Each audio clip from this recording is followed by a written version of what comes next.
Today we're making a small change. We're not talking exclusively about the language and more about the infrastructure around it. And that also means slight change of environment. This is where we're gonna work in the future. And to start off, we need to install .NET on our systems, which in my case I've already done. So I can only tell you about it, and it will be slightly different depending on what system you're running. But essentially, you need the .NET SDK. You can just Google for .NET, download whatever, and then you will find one of these pages. Maybe the main page here. Go to download. You could download something from here, but that's probably not what you want. Let's go all .NET 10 downloads. And on this page you will find all versions of .NET 10 with download links for all of them. .NET, so far at least, has kept to a rhythm of one long-term support and then a short-term support. The even ones are long-term support, like .NET, and before that .NET 8, and before that .NET 6, and the odd ones are already short-term. So .NET 11 will be short-term, .NET 9 was short-term. So depending on what you want, the newest features or just long-term stability, you pick either the currently supported even one for the long-term or the currently supported odd one for short-term support. I'm going for .NET 10 right now, because it is pretty fresh, and it's a long-term support one, so generally, the way .NET works is purely by coincidence, of course, very much like Java, purely coincidental, like no connection whatsoever. And so we have the .NET runtime, which is basically a program or collection of programs, depending on how you want to look at it, that you need when running your programs. So if someone wants to run a .NET program, they have to have the .NET runtime installed. We're not just running programs, we're creating them. So we need the SDK, the software development kit, which contains the runtime. So you still can run everything, that's fine, but it contains more than that. It contains programs to create programs, to compile, and some additional libraries and helpers and whatnot. So what you want is the SDK, just pick the newest one that's available, and then just choose whichever system you prefer. I recommend using the installers, but you don't need them. But if you don't need the installers, you constantly need to include the path where to find it or set your environment up. Installers are worth it. If you're used to .NET Framework, from back in the day when you had to install that manually a lot, at least the newer versions. On Windows at least, you had to restart your system a lot because of that. With .NET, that hasn't happened since, not to me. I haven't seen that happen at least. .NET is pretty good now about not restarting. Linux is Linux anyway. Why would you need to restart there? But once you got the SDK, again, SDK, not runtime. Runtime is not enough. Let's see, .NET, you should have this command ready. And yes, we're gonna use the command line for a bit. Don't worry, by the end of today, you won't need to see it again, though I recommend at least having a rough understanding of this. Look at my runtimes that I have. Let's make this a bit bigger. So as you can see, I have the .NET Core and ASP.NET Core runtimes 10.08, and I think that was just SDKs. Yeah, and the 108 10er SDK. So that's already installed on my system. And because I have it installed, I can do something like this. Let's create a new document. What do you call that?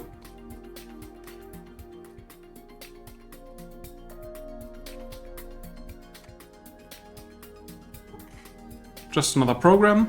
And specifically we call this file .cs for C#. Another program .cs, which is empty right now. Let's open it with just a text editor. Nothing fancy, just whatever you have on hand. And we're gonna write the program the way we wrote them before. Let's call this class just like we named the file, another program. As you can see, this text editor has built-in syntax highlighting. Where was it? Yeah. Already selected C# for the highlighting because of the .cs ending. But you don't really need the syntax highlighting right now to get this to work. It's just nice to have. If you're on Windows, I recommend getting the Notepad++ editor, which is really nice. It's my standard go-to editor on Windows. Linux, right now I'm using Linux Mint. This is the default text editor that comes with it. XED. It's fine. There are other editors, fancier ones, of course. But the point is that this works with just whatever you have on hand. As long as you can edit a text, that's fine. Static, with the main method, main. Good.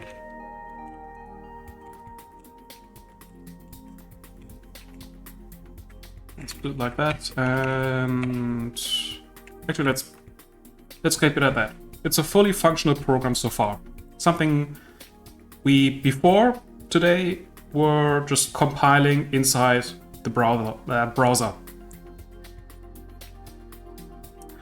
Now something we can do now, at least in .NET 10, as far as I know it wasn't that easily possible in older versions of .NET, but they included some features to make this work starting with .NET 10. We can go .NET run another program.cs. So we always start with .NET because we're targeting .NET, and then we give .NET the command run, and then the file we want to run. And you will see some things happening. Well, that was fast, and nothing else happened. I was hoping you see some pop-ups quickly, but that was too fast to actually see anything. Well, there were no errors. Let's cause maybe an error. This is invalid code now. If I do .NET run, we get the same errors we got before in the browser.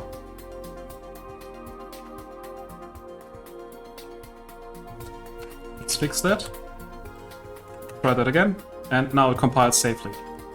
And we want some output, right? So let's do console.writeLine. Hello, this is our program. And let's not forget the using. Yes, technically in this specific case I wouldn't need this, but let's ignore that. Let's keep it formally a bit more correct. This is how it would look before in the browser when we did that. And if I run this, forgot the semicolon. Let's try that again. We got the output. So this is right now basically the same it was in the browser before. Just we're doing it offline on our own computers with an actual file instead of somewhere online where we need internet access. Plus the error messages now make a bit more sense because we have a reference to an actual file and proper line and column information. Well, the column information is still a bit iffy, but at least the line is now usable. So if you want to just switch over from doing it in a browser all the time to doing it on your own system with maybe more persistent files, this is the way to go. Get .NET 10, .NET Run, your file, and you can do everything we did before.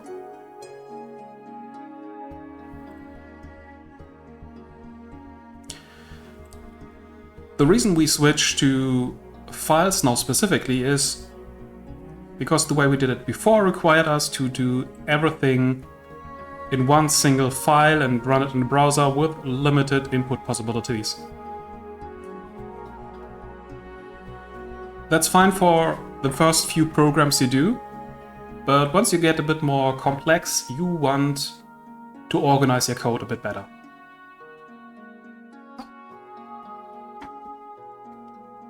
You don't want to put everything into one single file where you have to constantly scroll up and down through potentially millions of lines of code. You could do that, in theory. Like, there's nothing technically preventing you from doing that, it's just... why would you do that? Why would you go through all that pain? Plus, your text editor would have to handle millions of lines of codes, potentially, if you make a really big program, and a lot of them aren't optimized to handle that size of file. So we want to spread our code into multiple files. But once we do that, well, we have to add a bit of structure around those files to help the .NET compiler figure out which files it needs to combine to create our program. And something I'm going to do now is use another command that exists. Project Word. Now, at this point, you don't need to remember these commands. If you do, cool, but if not, don't worry. Later on, I'll show you how to do everything without knowing these commands. But technically, I'm not showing you anything. We're gonna have a look at IDEs later. You can see one in the bottom left right now. Yes, it's visible already. That's what I'm gonna use. And those will take care of everything for you, for the most part. But this is just so we have a nice transition. Another program.cs. And I want you to have a look at the background here. This is our file right now. This is what I'm applying the command to, and check what happens when I run this command.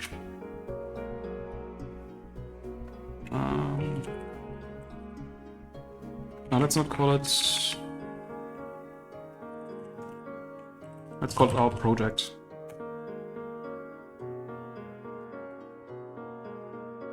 So I gave it a name.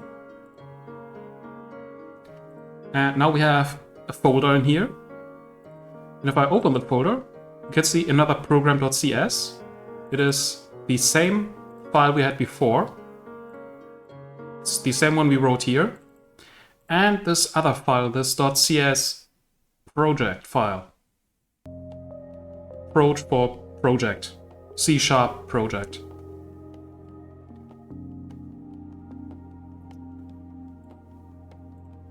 We can actually delete this now, because we don't need it anymore. We have now our project, in which we have the class another program with our main method. And we have this CS project file. What is CS project? Project files in general, there are other types, for example, VB project would be used for Visual Basic project file, or you could have just project on its own. They are files written with XML syntax that organize different files together into one project, into one large program. They're used to organize everything. Now, this specific CS project file was created by .NET automatically, and it made a couple of assumptions about what our project is and should be. So there's a lot of stuff in here that we don't need. So I'm gonna open it and we're gonna remove some stuff. You can see it's XML. I hope you're familiar with XML. If not, here's a quick primer. XML, we have everything based on these nodes. And you have a lesser and a greater sign to mark a specific header and footer for a node. Every node has a name, a unique, not necessarily a unique name, has a specific name. And the name for the header and the footer have to match. Except the footer, the end sign, has to have this slash in front. So this is what marks this as the beginning of a new node. There's no slash in front. And this is closing out a node. You can tell that by the slash in front.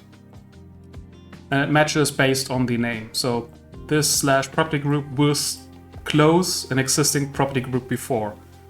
Think of it like the brackets we usually use.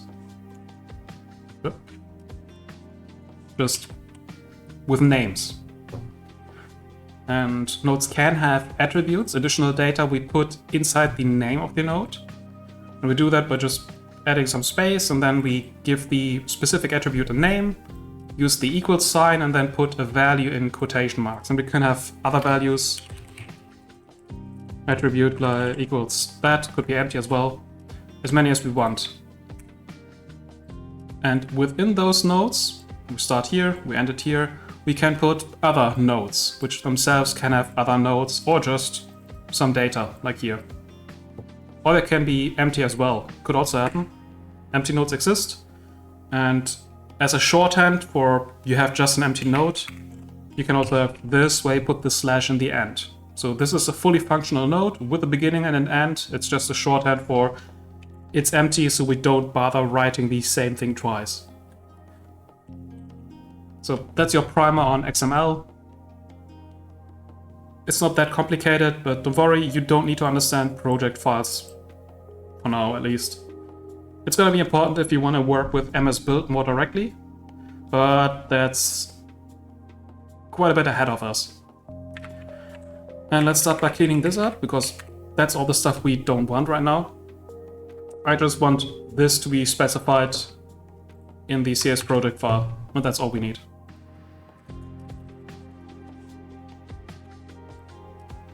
And just to be sure, I'm adding another one. I'm hoping I remember this correctly. Lang version 7.3, because that's the language version we're used to. If you don't specify this, it will just assume a specific language version based on the target framework. Target framework is .NET 10, that's what we got. .NET 10, .NET 10. Output type is exe. We're on Linux, we don't use exe, but it is just a value determined that this is a functional program you can call, that you can execute. And since we didn't specify anything else, that means it's a console-based program. So this is just defining a project for .NET SDK to use and run and compile. And we have some properties. The output type, what kind of code are we compiling? We're compiling a program that you can run. We're using .NET 10 to compile it with. We could use other target frameworks, but we are only having .NET 10 installed, so it's the only one we could use right now. And we want to limit us to specifically version 7.3 of the language. And the last one technically doesn't need to be there. I just want to make sure that I don't accidentally use any newer features. And so we have our program and some definition for the SDK for how to treat our program, which right now is just one file. Now let's go into this folder, our project folder, and we're going to use .NET again. And I'm using this command build, which is just another way of saying compile. We're building the program, we're compiling the program, and we do that according to the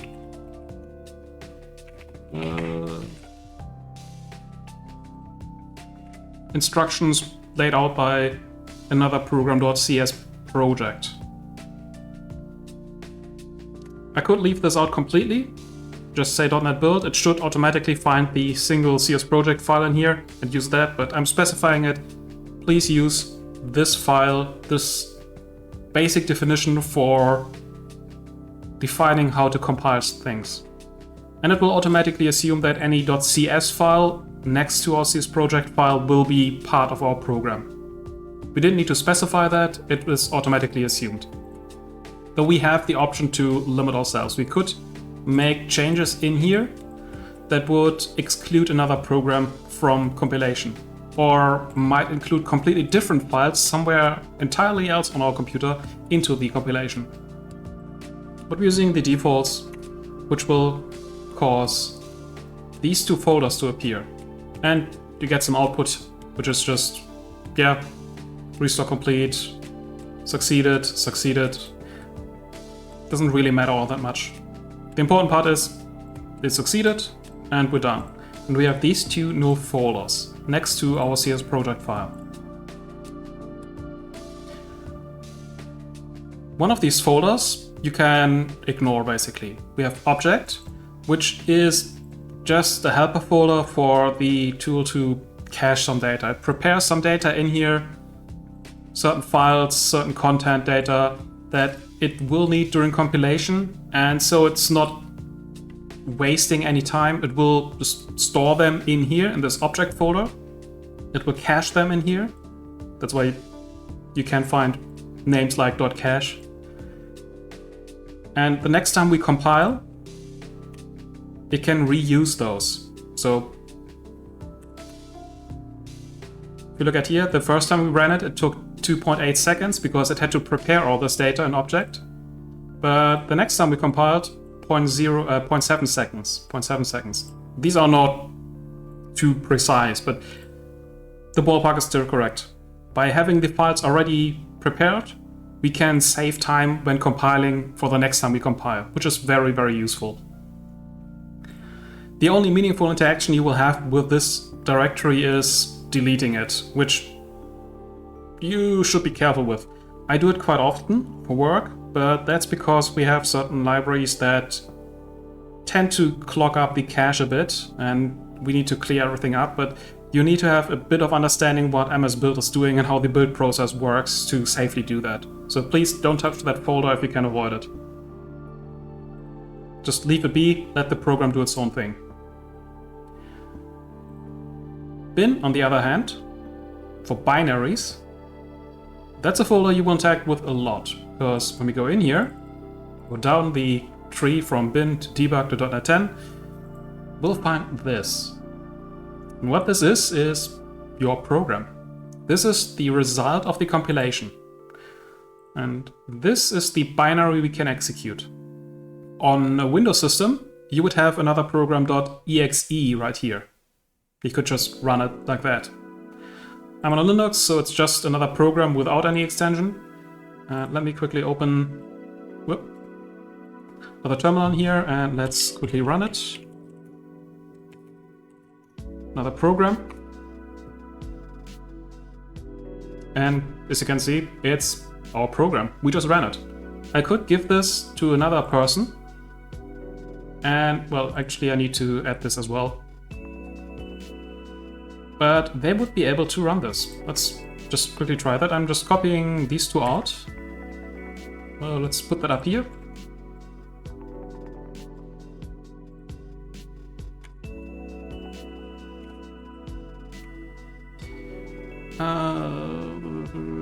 I forgot some other files.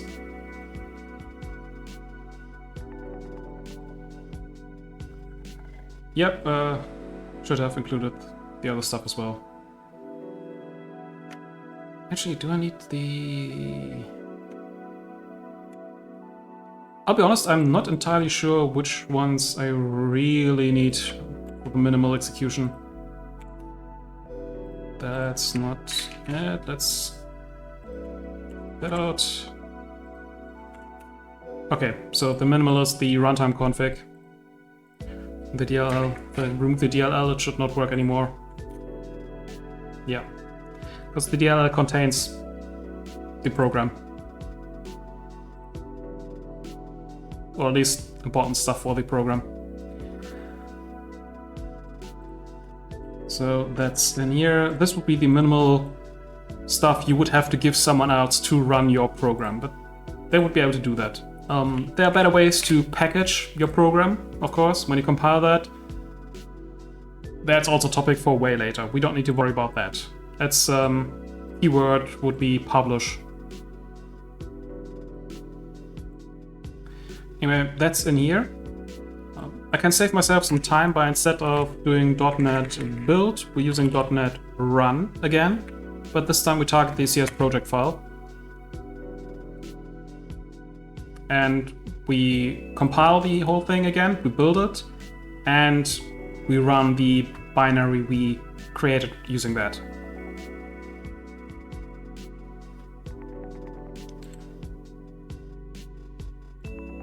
And now, since we have a project file, we can do something interesting. We can create another document.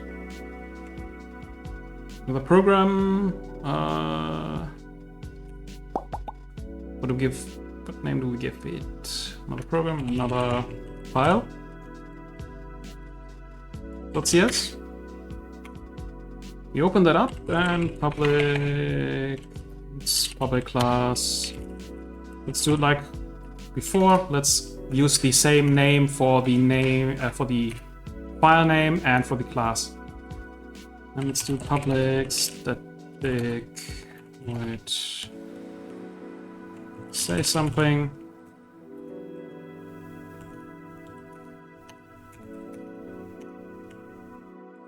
Console.write line.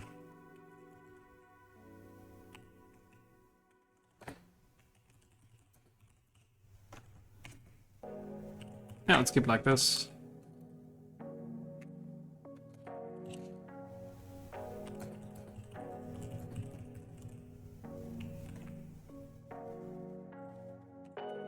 And of course, seeding system like that. Right. Now we have another file with another file as class. And even though we don't write it in here, these two are part of the same project. So another program can see another file, everything that's in here. And another file can see everything that's in here. So instead of just doing this, we can do another file, the class we just created, but say something. And if we run this,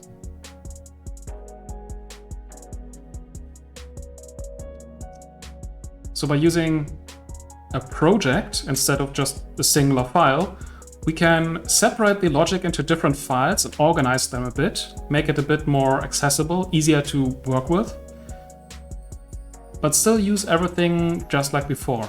We don't have to write it in one large file. We don't have to do this just to make our code work. If we want to look at a specific class, we can go to another tab in my case, or another open window, whatever, switch to the different file and look at the code there and then switch back. And we only see the part that we're interested in, only this one class. We can still put several classes in one file, of course, but no point really in doing that.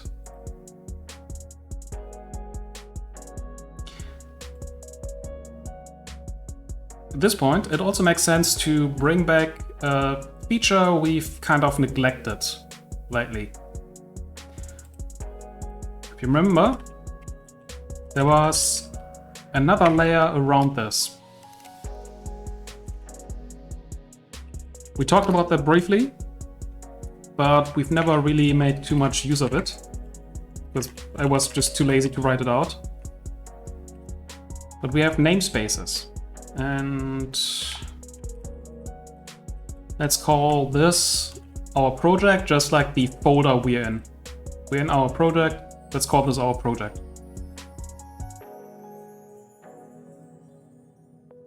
For now, at least.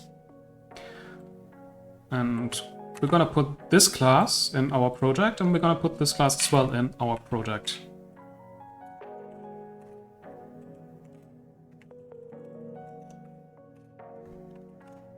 Like that. now when we look at another program, we know it's part of our project. It's this namespace. It's part of the same project, of the same space in our project, named our project.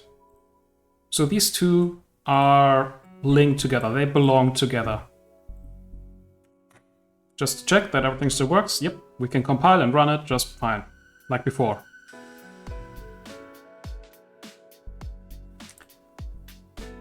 And maybe we want to organize even a bit further, not just another file, but let's do this. It's called help us be creative. We're gonna put another file in the subdirectory help us.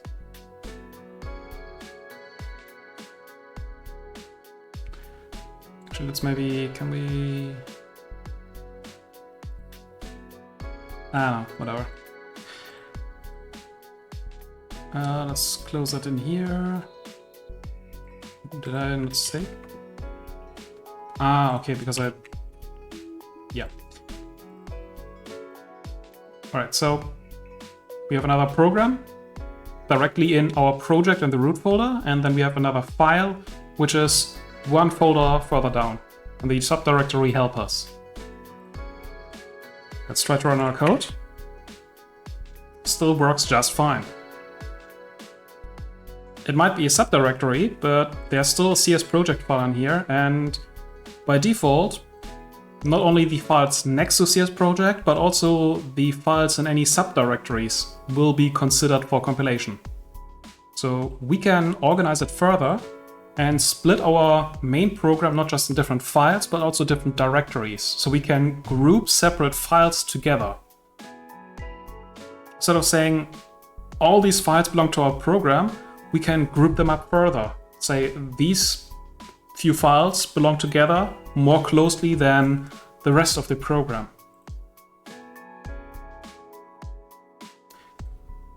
And maybe we have helpers and we have for logic. Another folder in here. And let's create another file.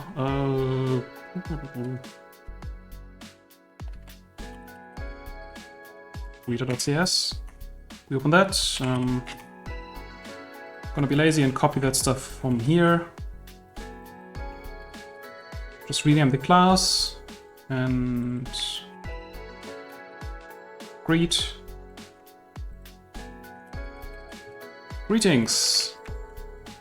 like that. And our another program say something we could do. Greet.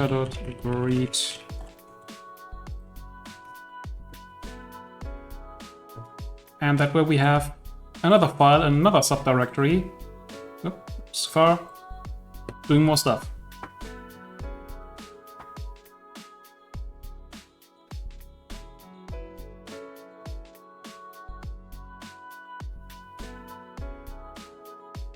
This way we can organize our code even further. So we could have, if we think of our past code, we could have one directory for all our enemies. We have different types of enemies. We had slimes, dragons, and golems, and we make one file for each of them, but we put them all together in one directory called enemies. And then the same with equipment. We make one directory for equipment in which we have separate files for swords and bows and whatnot. Or maybe we can separate equipment into equipable weapons and just treasures and potions and stuff like that. We can group things together and build this hierarchy, this tree of things that belong together and don't belong together.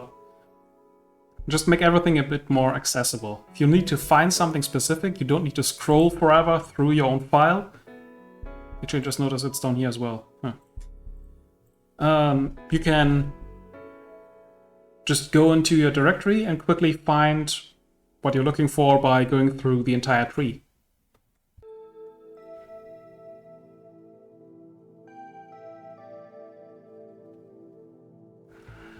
Maybe if we're splitting the files up anyway, we shouldn't put everything into the same namespace. they do belong together, so the namespace should maybe stay similar, but it shouldn't be the same. Maybe you should use the different namespace for these than we used for another program. Just like we have a different path for the CS files, we should maybe use a different namespace. So another file is in the subdirectory help us. So maybe we should use this as our namespace. Only that won't work because this is not a valid symbol for namespace. We can't use that. What we can use is the dot. Now, to be clear, this has no special meaning, the dot. This is still just one name. In this specific case, the dot is just part of the name, no specific meaning. There are things you can do with that. A lot of systems recognize the dot as a separator, but technically this is just one name that is entirely different from this one name. Namespaces don't have a hierarchy outside of tools try to split to help you organize things. Because you made the dot intentional, other tools recognize that and might help you with things just to visualize things a bit more interestingly. But it's in the end still one name. There's no special meaning in C# for this is namespace, this is say namespace dot something. No special meaning in the language directly. You might have an exception for nameof, which does recognize the dot, but that's a very special case. And it's nameof anyway, so. Yeah, and you might do that here as well. And this was call logic. Right, so the namespaces now reflect the path of the actual file in our project directory.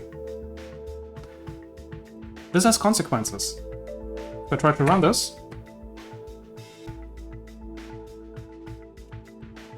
another file and greeter don't exist anymore. Yes, .NET does see that there's call logic with greeter and there's helpers with another file. Those are CS project files it will compile or try to. This program itself, this part of the program, didn't say we get to use another file or greeter. We never specified that those are classes we want to use. Before, it was implied because we all had the same namespace. But now that namespace is different. Again, the dot doesn't have a special meaning in this case, it's part of the name. This is a completely different name from this, even if they are, to a human, very similar. And the way around that is what you see up here. We have to tell the compiler that we're using code from other namespaces in this namespace.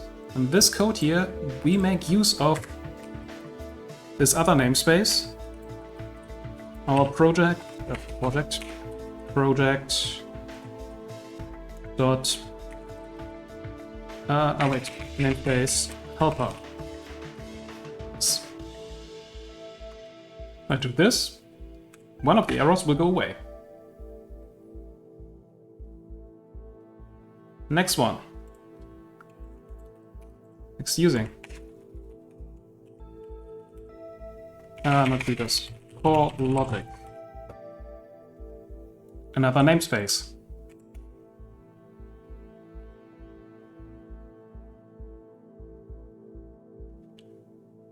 Oh, why out? What am I doing here? There. Kind of confused there for a minute. So.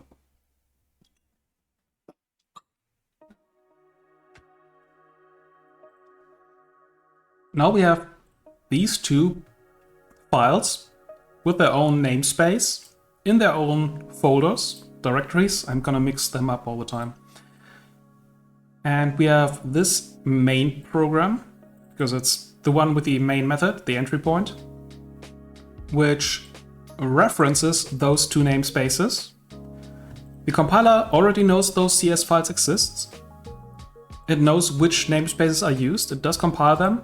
And so when we say we use those namespaces, the compiler knows, please reference another file from that file I have here.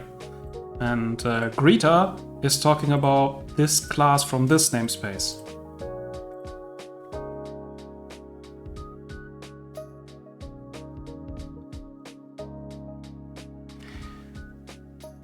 Things might get a bit weird though if this very different directory with its own namespace suddenly gets its own version of another file.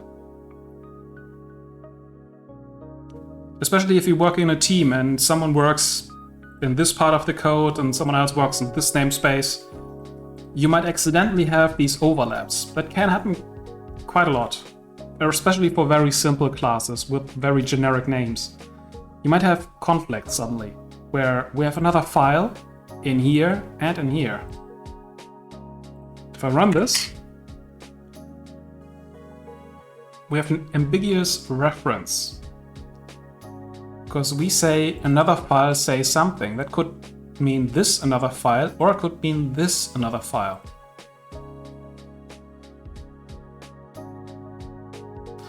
If I don't have core logic, I can't have greeter, but then at least this would be fine, because we only use helpers, so only this namespace. There's another class in here with the same name, but it's a different namespace that we are not referencing in here, so there's no conflict left. We could go the other way and remove helpers, then we would have to remove nothing. Because helpers includes also another file say something, and so it's clear that we're talking about this another file.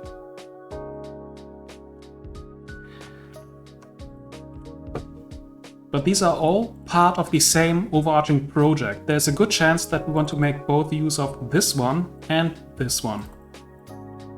I have another file. Let's make this in helpers. Another file in core. Let's put it like this. Maybe I want to make use of both of them, not just one or the other. And again, we have ambiguity. The compiler can't decide which one means which, because even a human couldn't tell you.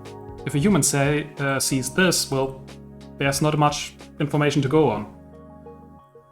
A human would include some comments, which I don't think we've talked about comments. Comments are code that is not really code, just text that the compiler will ignore, and the way we do that is with 2 forward slashes. You see it's highlighted differently, it's grayed out. Not a single slash, 2 slashes. I mean, you can have as many slashes as you want after that, but at least 2 slashes, and then you have 1 comment. And the compiler will ignore this. When this code is compiled, it doesn't exist. It will be ignored, skipped, or entirely removed, depending on how you want to look at it.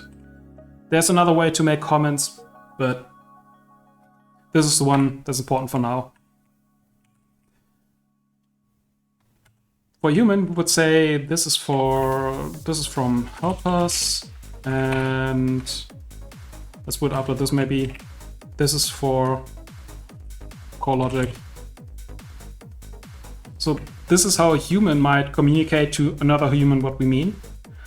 But we need to now phrase this into a way computers can understand. And we do that by using the full legal name for another file. Because another file is just the name of this class, but not the full name of this class.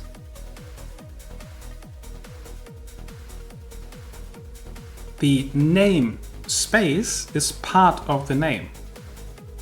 Like this is a personal name, but we also want the family name. And we do that by writing the full name in front. And not another file, sorry. Getting confused all the time here. Help us.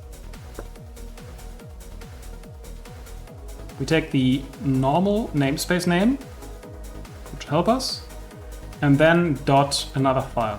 Within this namespace, dot, we want this class. So for this line, it is clear we mean, why do I write out again? Our project. We mean the help us version of another file. And for this one down here, our project dot project dot another file. Want to use the other one. Now there's no more ambiguity, and the compiler knows exactly which class and which method I mean. So we get helpers and core. No more conflicts. Something more interesting, since we already specify that we mean this other namespace when we call another file say something here, we don't need to specifically use it up here. We don't need to tell the system, hey, please include anything that's in helpers, because we're telling it manually down here we want helpers, so I can still run this without the using. I can't get rid of the logic right now. But do that, sure, we know that this is for core logic. Include the namespace our project core logic. For this class another file say something. But greeter didn't get that same treatment, so doesn't know what to do. We can include it in here as well, and suddenly we don't need to use any usings anymore. Can do even more than that and include that up here as well. The console.writeLine. So far we need to use the using. We can skip that and do it this way. But once you have more than one reference to something, like here with core logic, that becomes a bit annoying to write out the full legal name, so to speak, every time. So we just simplify it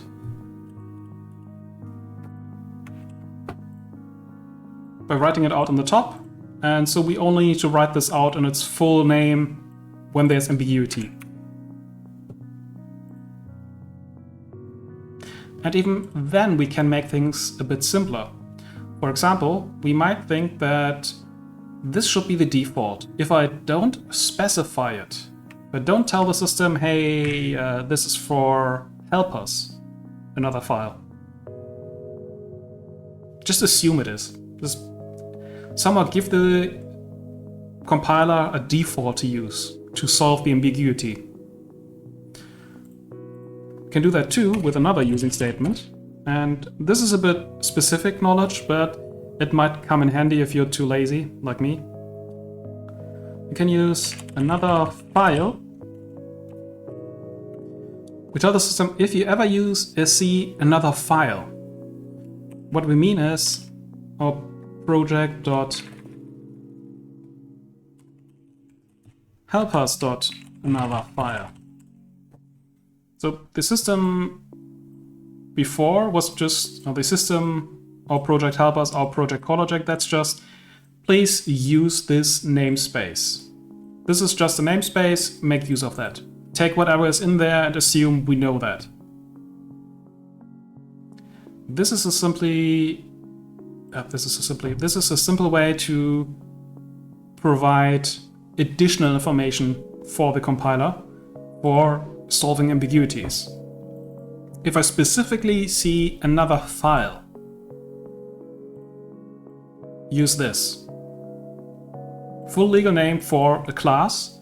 That's what we mean when we use another file. So if I do this, right, should save. Ambiguity is resolved. This another file is automatically this another file. Only if I need to use the core logic one, which is the non-default version, do I have to use the full name. can see help us is used by default, but for the second output with the core, I need to specify this. If I don't,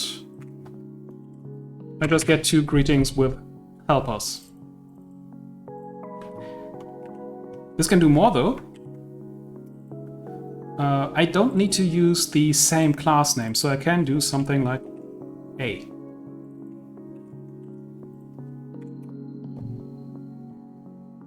And shorten it a lot. Basically, I'm not just resolving an ambiguity, I'm giving this specific class with a full legal name an alias. I give it a different name I can use. So that's what actually going on. When I go a dot say something, this a dot. Well, the compiler sees I have a as a label. I don't know what a is outside of this. I don't know any class A, I don't know any methods A. I know something is going on here, but I don't know what A is. I do have a using statement that clarifies that A means our project help us another file. So that's what I'm going to use.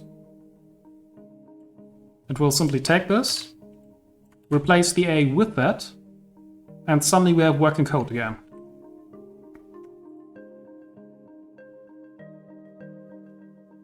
I don't even have to use the class. At least I hope I'm not remembering this wrongly, but yeah. It worked. So this is a way to give an alias to something. You can use using statement to include other namespaces in our code by default. And we can use the A equals B usings to give an alias to something, to a namespace or a specific class, and we can use that throughout our code. Either to solve ambiguities or to give some default values or just to shorten something.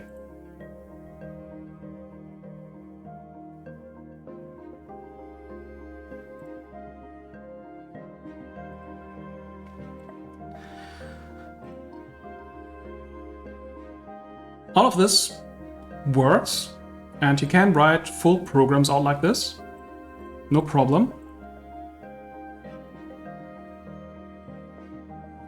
But in the long run, it is still a bit uncomfortable. I mean, it depends on the editor you use, but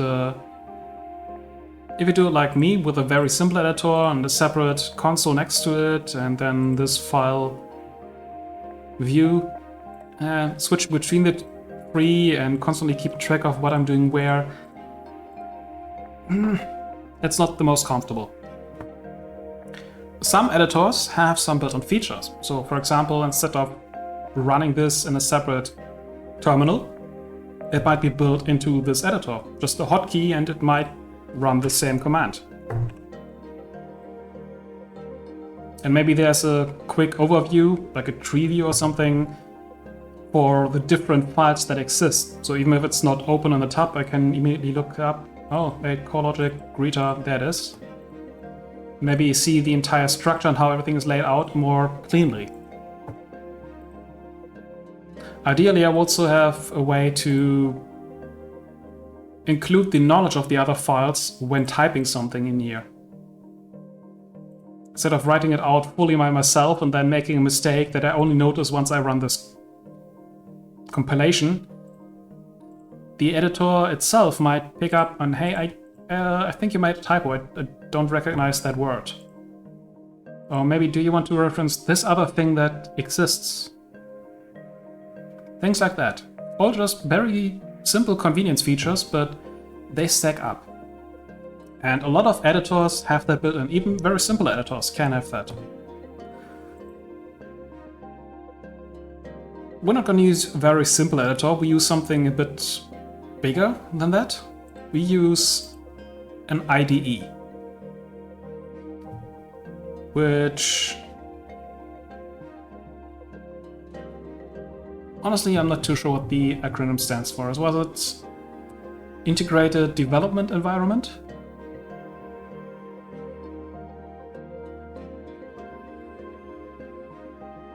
Something like that, maybe? Anyway, IDEs are special programs that are essentially text editors with lots of additional fancy features. The stuff I just mentioned, plus a lot of other stuff as well. And sometimes those IDEs are essentially just a simple text editor with some plugins maybe, or additional features. And sometimes they come as full-blown giant software suites with dozens of different alternative programs you can plug in and do stuff with. Which one you specifically choose doesn't matter.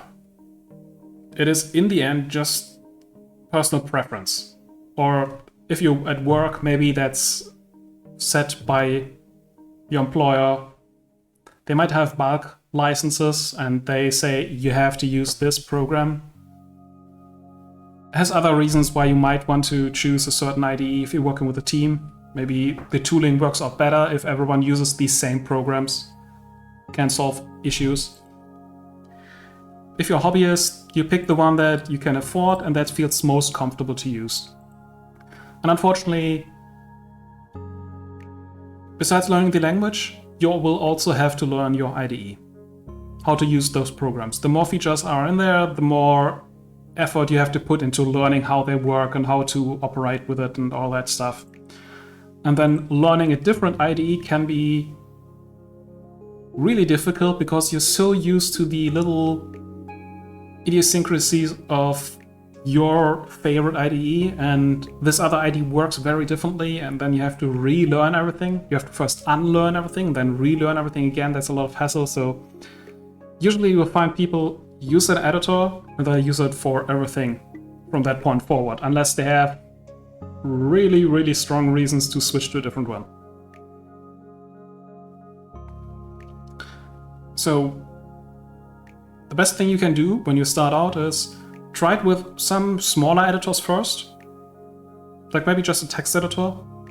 I mentioned Notepad++ earlier. You can do some programming in there. It has some of those simple features and you can activate a lot of them with plugins. You could, if you're on Linux, try something like Vim. Do some stuff with that. Visual Studio Code is a text editor that's a bit more fancy. And of course, the bigger ones, if you're on Windows, you can use Visual Studio.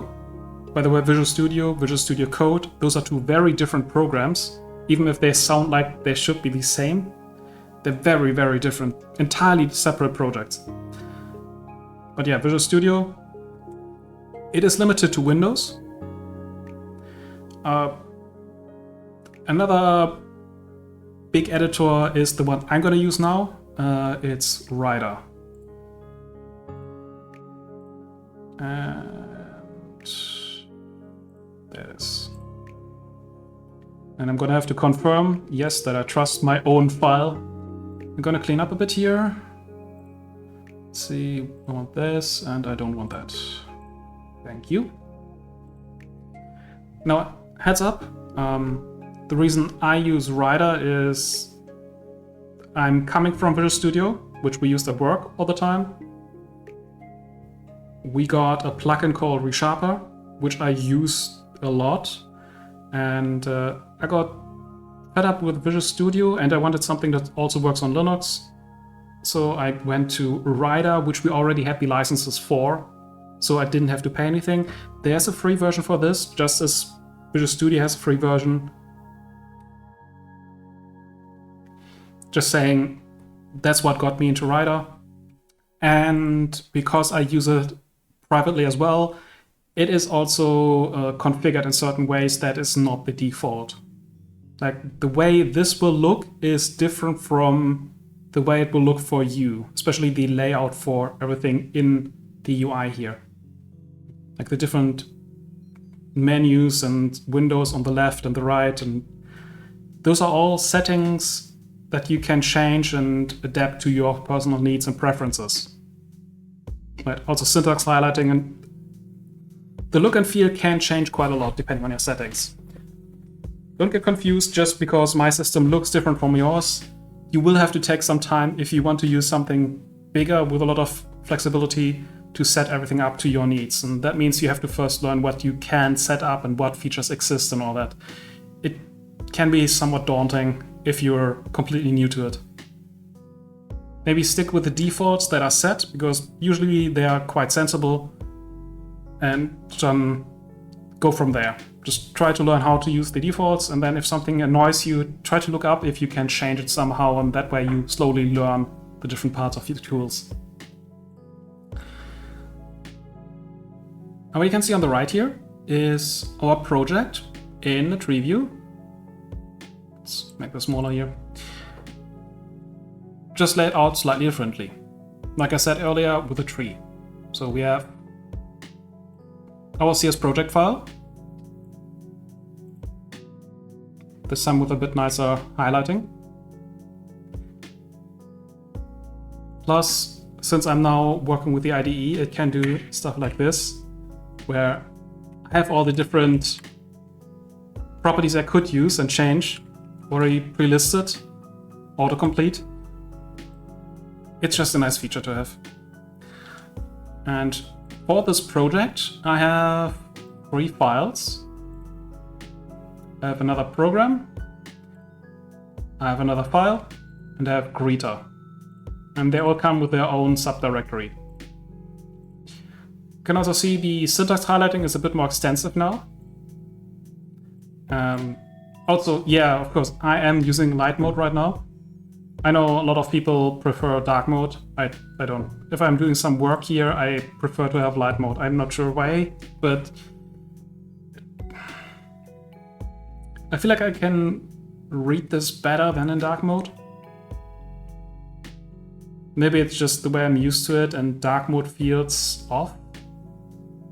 I'm using a lot of light mode in my life.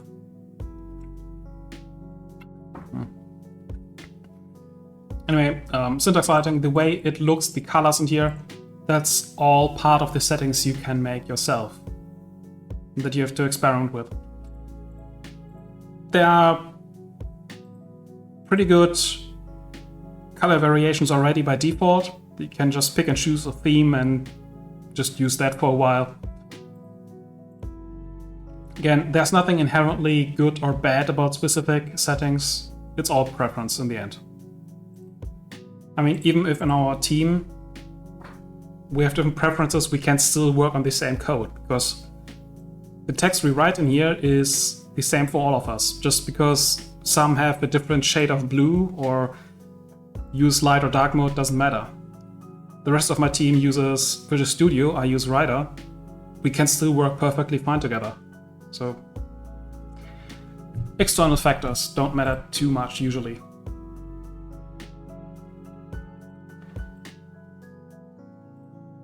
Now, since this is an IDE with a lot of advanced features, well, we can see a few interesting things, like this help us up here is grayed out.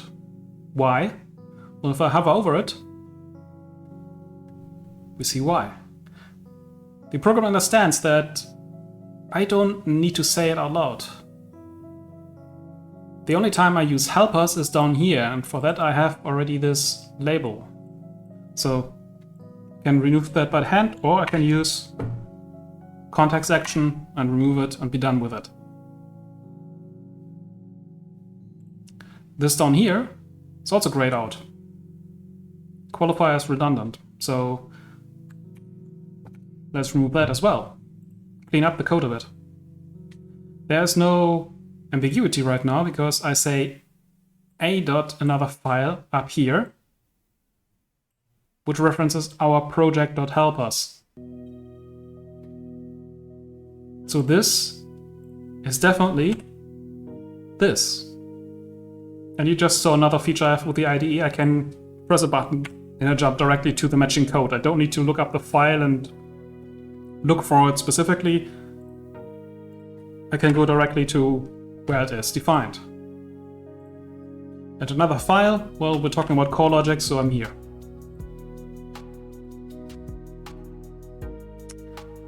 Let's go further down up here, or further up again, below the usings. You can see our project has an underline right now. Why is that?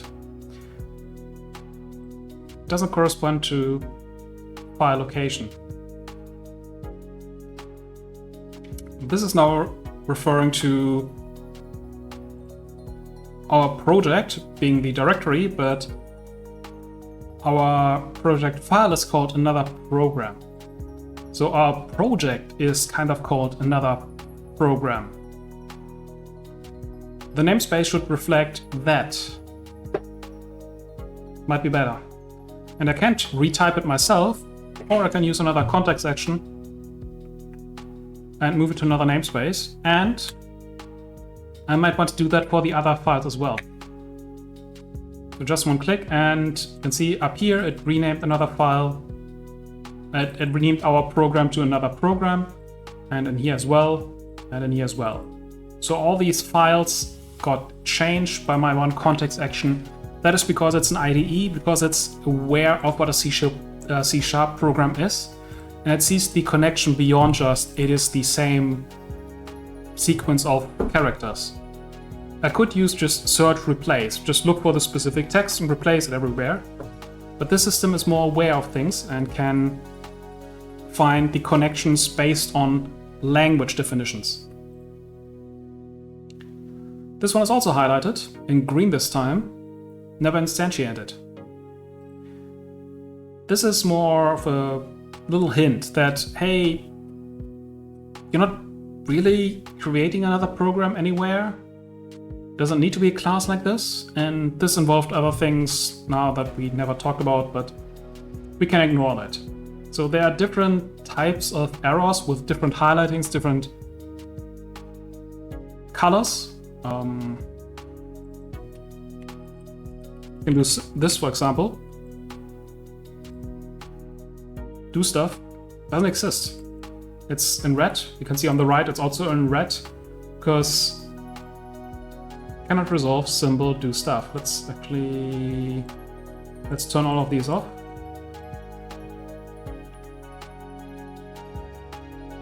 Can look at different errors we have in our program. It's quite convenient. Cannot resolve symbol do stuff. Doesn't exist. And let's do another context action.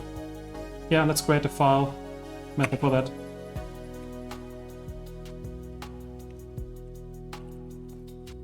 Doing stuff, and we're done. Something else you might see here is I can use some little stubs to get context actions that automatically fill in this code for me. So all of these are things we can do with an IDE. These are all basic features that most IDEs will have. Let's see what else we have. Here, say something is suddenly grayed out, and why? It's never used. Another file say something is never used. The core logic say something is never used. We have only say something from here, from another file. Why? Because another file is another file.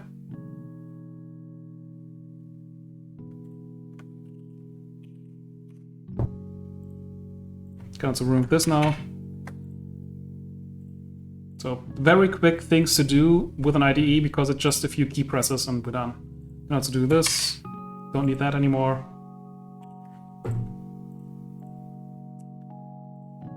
And since we don't need that, I can also remove this, clean that up.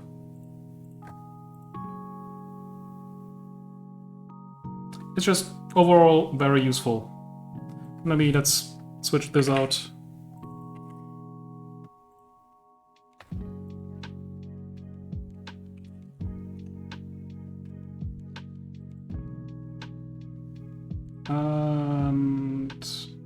No, let's go back to the first one.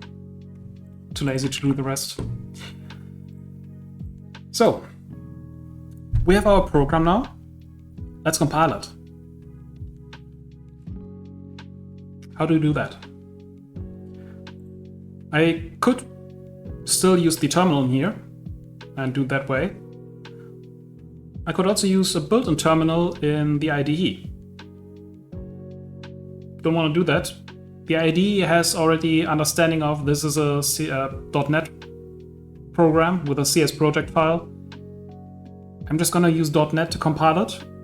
So I can, through various means, for example through this hammer icon on top, cause it to build. And you can see on the right, it's calling a lot of stuff, most of which you can ignore unless you really need to dive deeper into debugging.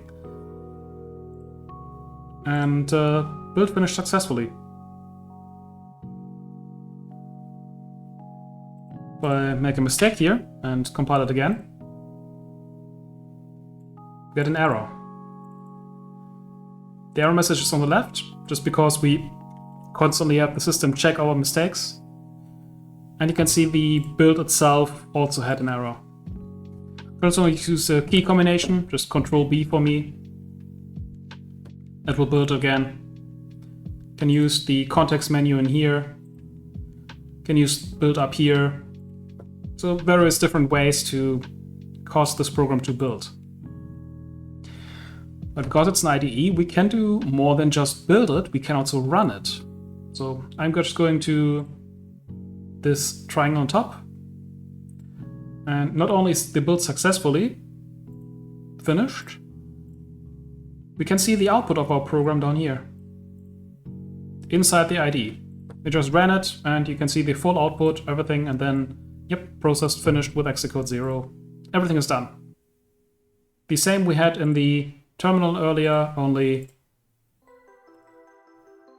close without saving. Only without calling any terminals. It's just in here and works.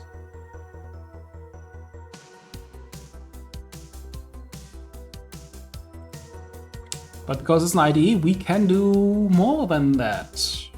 Quite a lot more. One of the best features you can get with a system like this. I'm setting a breakpoint. You can also use a hotkey for that. And now I'm not going to hit the triangle, but this bug icon.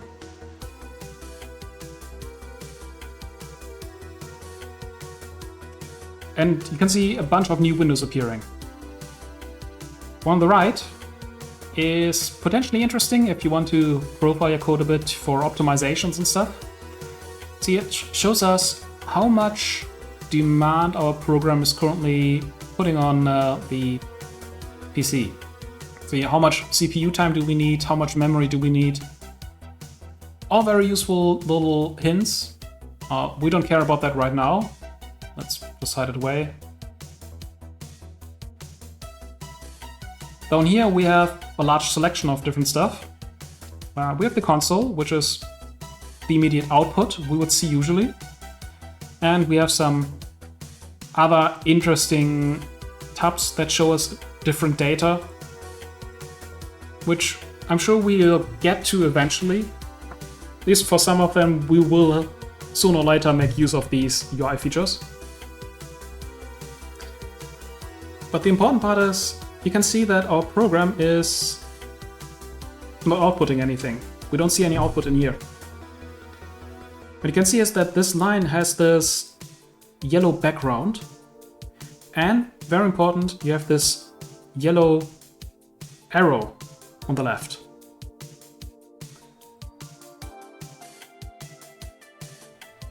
If you remember, the C# code will fully operate within one instruction, complete that instruction, and then move on to the next instruction. Operate through all the different operators in here, process all of them, then move to the next instruction, and process all the operators in there, and so on. Debugging allows us to step through our code instruction by instruction. Right now the yellow arrow is here because this is the instruction the computer would process next. We can see that happening live. We don't have to just wait for the computer to finish running our program. We can see it happening in real time. That's the power of active debugging. It's one of the greatest features you can have. I can just tell the system with a key press, for example, in my case F10 now, to complete this one instruction. Only this one instruction, and then pause again. You can see the output appeared, and we're halting again on this line, this instruction next. I can also say, don't just finish this instruction, go a step deeper, make one operation in here happening, and then tell me what you do. Well, this operation is calling a method, so when I go deeper, we're going into the method we just called. The method call has started. We are now no longer on the stack frame for main. We added another stack frame. We are on the stack, now one level deeper down. Well, in this case, it organizes this above it. In this method, say something. We called a method, we added a new stack frame, we're now operating in here. And I'm just gonna skip over this. And now we are returning from this method call.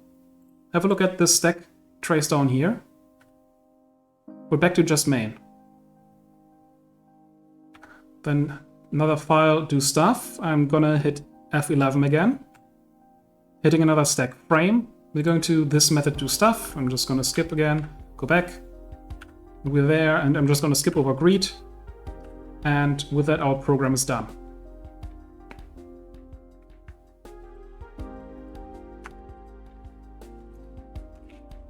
And A equals 10. Prom plus A.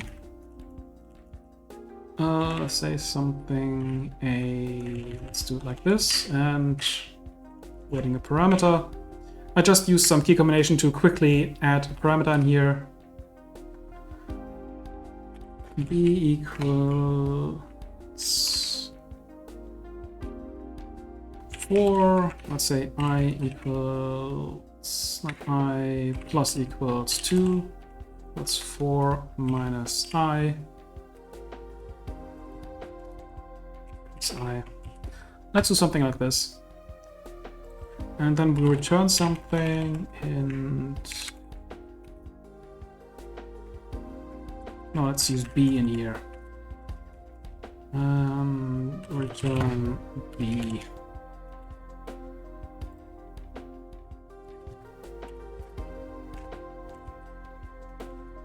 Right.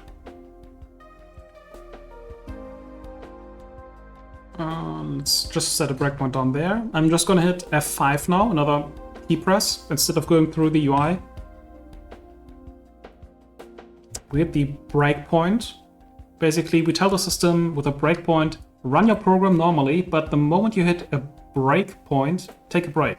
Pause the program so we can check the current state at this position. And now you can see something on the right here. The same things you can see in here as well. You can click on that and check the content of these variables. We have A, which is an integer, which has a value 10, and we have C, which right now is 0. Now, the debugger will show us stuff that look maybe a bit different from the way I told you, and that's mostly because what I told you was technically not right. That involves the IL, and a few things don't match all that much. At this point, we haven't called this instruction, we haven't finished this instruction, so C doesn't even exist, technically. And just ignore that we have a C with a value of 0. Not really true. Anyway, we have an A equal to 10, and we have a C that we're gonna fill. I'm gonna step into this method. We're gonna go to the next stack frame. Another file say something.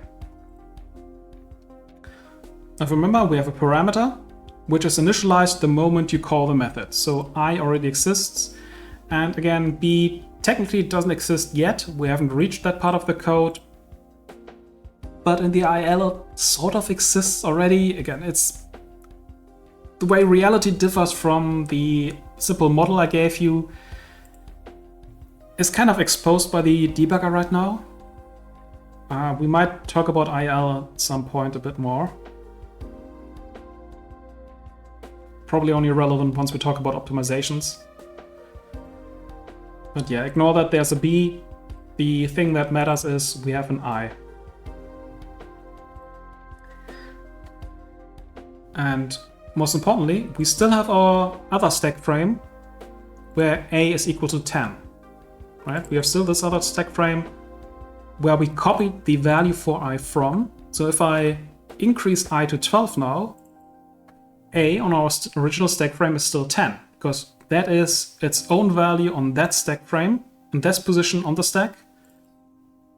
I is on a different position on the stack in this stack frame. And then we're gonna create a variable b, which subtracts I from 4, so we have -8. And maybe we want to see that happening again, so I just take this yellow arrow and drag it back up to that line. We have a debugger. We have full control over which code gets executed when. So I can freely manipulate this and go up and down as much as I want. Can redo this as well. And then maybe just go down here. Doesn't matter. In the end, it's fully up to me what I want to do. So now I is 14. A on here is still 10. And we're gonna create a new B, which is now -10. I'm gonna output that. So in the console, we see -10. Also interesting, here we can see some intermediate output for running this instruction because of method calls. Can ignore that for now. We're gonna do a return with a value for b of -10. So when we end up here, you can see again the output for the method call was -10. That's the return value we got when calling the method. So when we run the rest of the instruction now, we assign that value -10 to C. And do the rest of the stuff.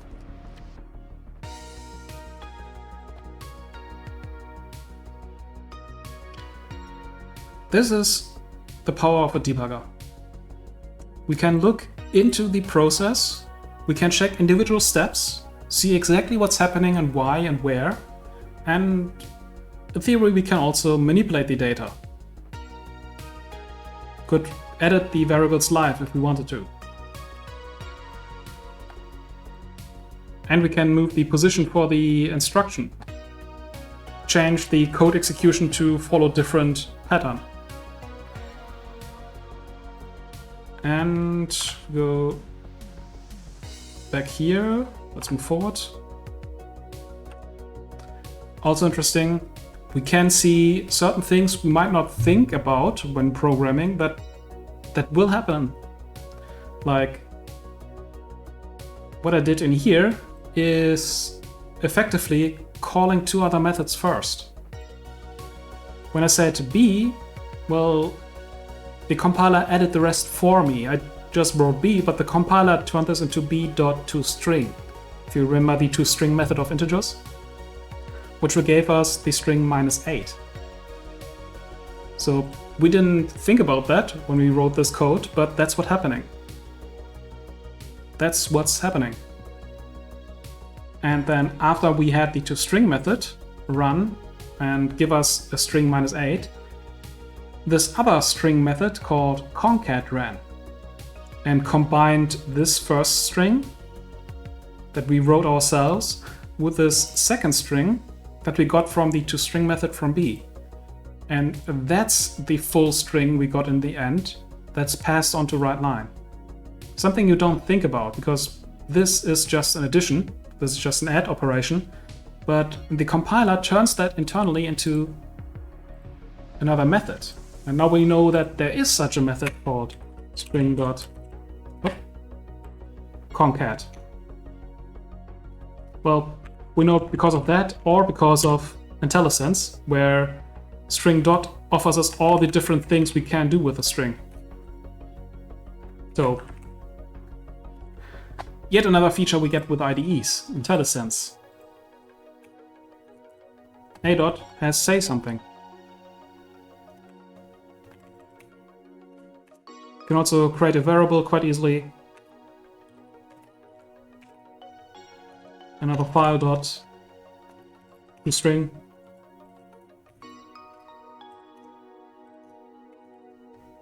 And let's just run this quickly.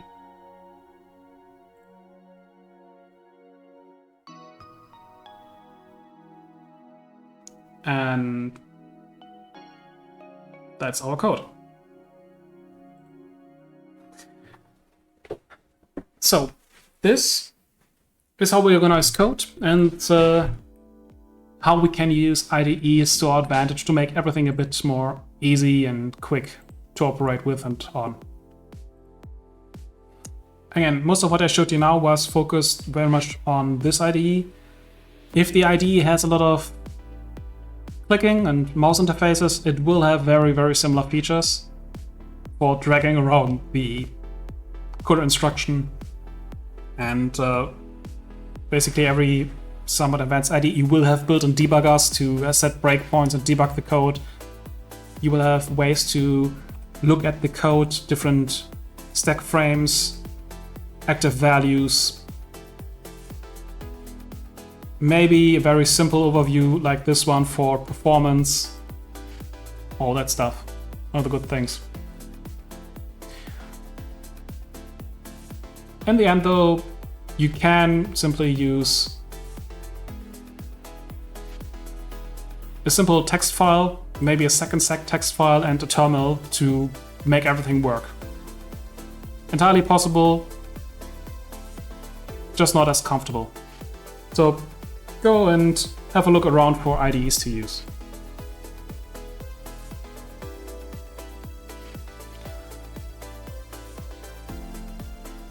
And I think with that, I'm gonna leave it for today. So next time we can go back to programming, just from then on in this environment.